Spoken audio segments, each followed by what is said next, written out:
Welcome back to Jarring Everything. Today we're making one of the most beautiful and meditative preserves in the world.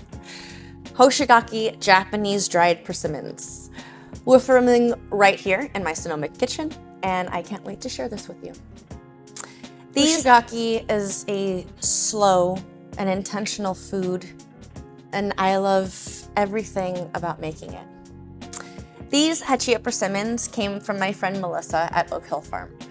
I actually asked her to climb up into her tree and cut down whole branches so that I have this perfect T-stem for hanging, which is the traditional way to start this process. Before we get started, let's talk persimmons. Here in California, you'll usually see two types of persimmons at the market. Fuyus are squat, tomato-shaped. You eat them like apples, crunchy and sweet, and perfect the way they are. Hachiya, elongated and pointed at the bottom. These are very astringent until fully soft, unless you dry them. Traditional American cooking used hachiyas in puddings and cookies and breads because you had to wait for them to go get jelly soft. But drying them the Hoshigaki way transforms that astringency into something silky and candy-like. I will go grab a paring knife. I need to go get a peeler, and I've got some string kitchen twine here and a little bit of brandy. Let's go. She cut entire branches with that perfect T-stem intact, just above the joint, which makes the tying and drying and hanging so much easier. That's how it's traditionally done, and that's how we're gonna try and do it. I gently take off the green leaves around the cap. They're beautiful, but they hold on moisture, and moisture means potential mold. So off they go.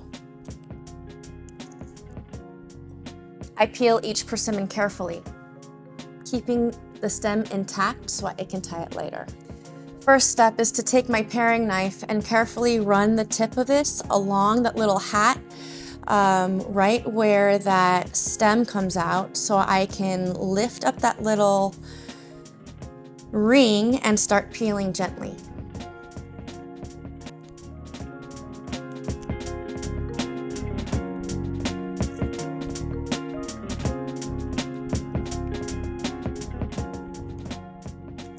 Peel each persimmon carefully, keeping the T-stem intact so I can tie it later.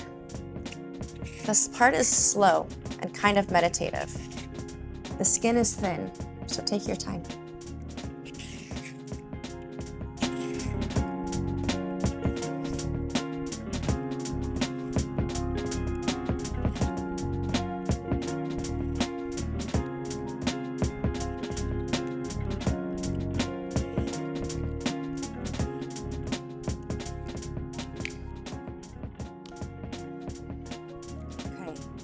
I'm removing the little leaves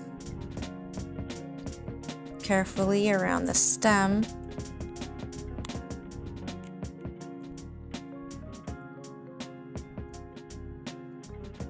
Using my paring knife and my thumb, I'm guiding the blade without taking as much flesh off as I can.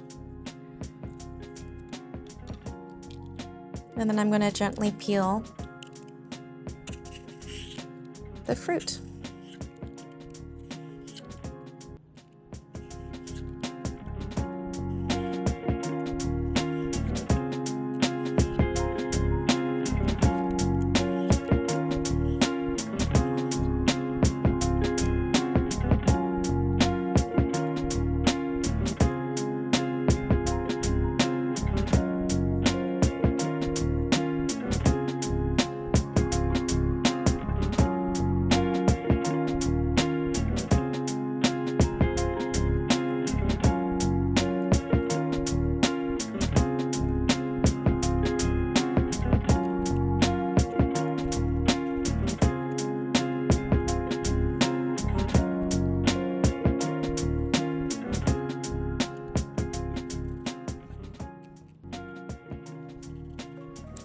Five down, and just a handful more to go.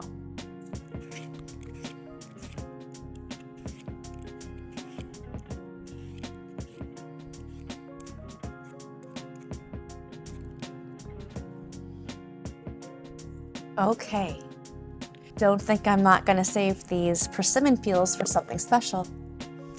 The leaves will go in compost, but I'm definitely gonna keep these peels for a persimmon vinegar maybe.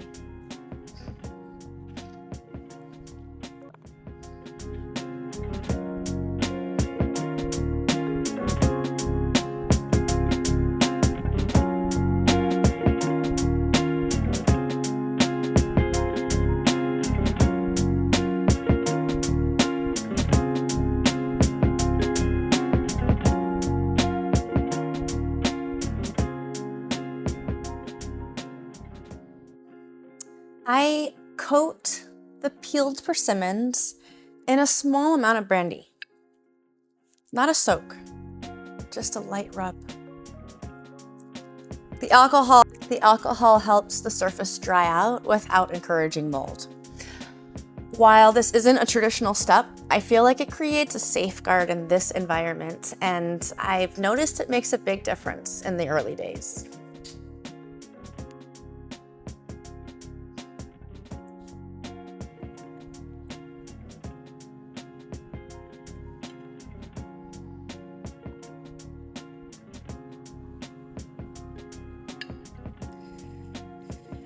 Don't be afraid to add more brandy when needed. And if you're wondering what these little particles are, they are persimmons from the last couple batches of this year's harvest. Sometimes I dip my hands and just coat the fruit.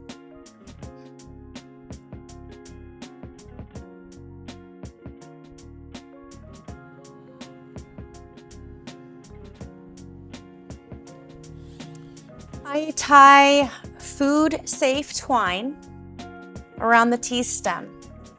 Another reason why Melissa's careful harvest makes such a difference.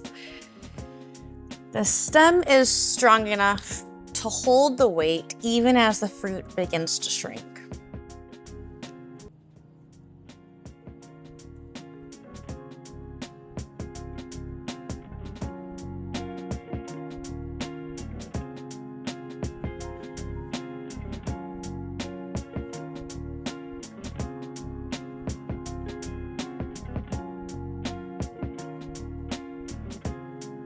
It's ready.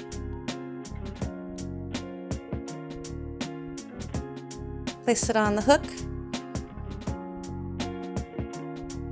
And here it goes to dry. Easy as that.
I hang them in a cool, breezy space, natural or otherwise.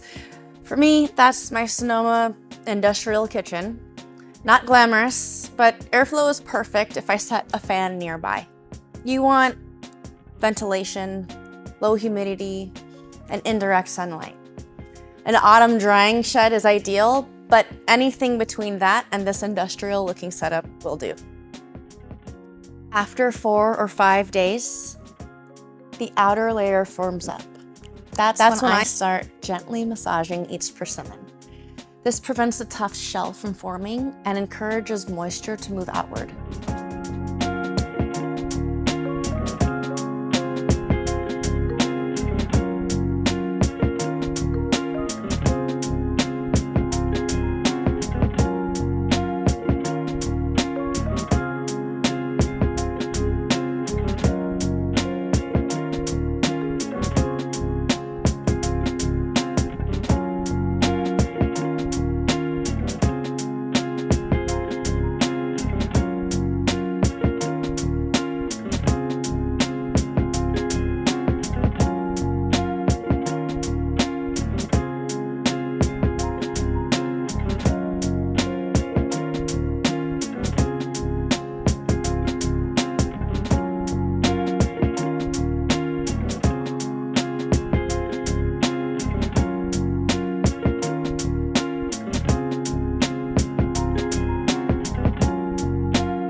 As the fruit dries, natural sugars migrate to the surface and form this delicate white powder.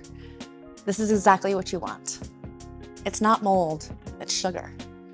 True Hoshigaki makers look for this as a sign of a well cared for fruit. They're done when they feel soft and leathery and pliable and smell like concentrated honey and fall leaves. I store them in a paper-lined box or an airtight jar. They last for months this way.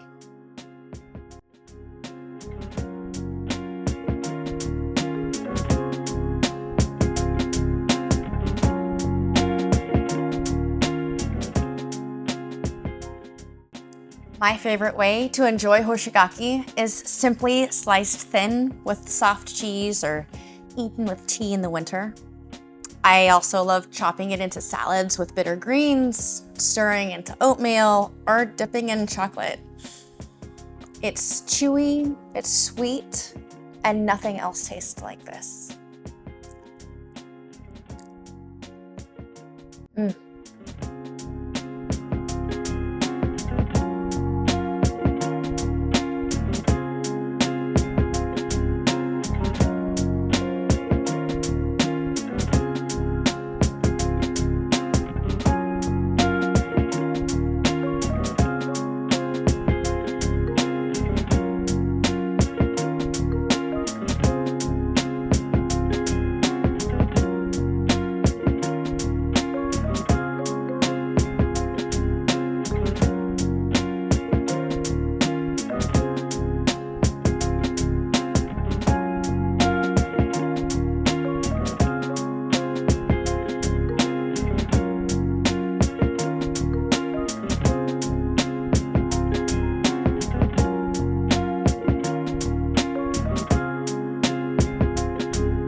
Hoshigaki is a reminder of how special preservation can be. Slow, thoughtful, and rooted in community.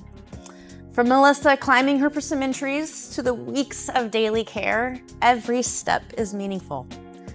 Thanks for hanging out in my Sonoma kitchen with me, and I cannot wait to show you more of what we're preserving next.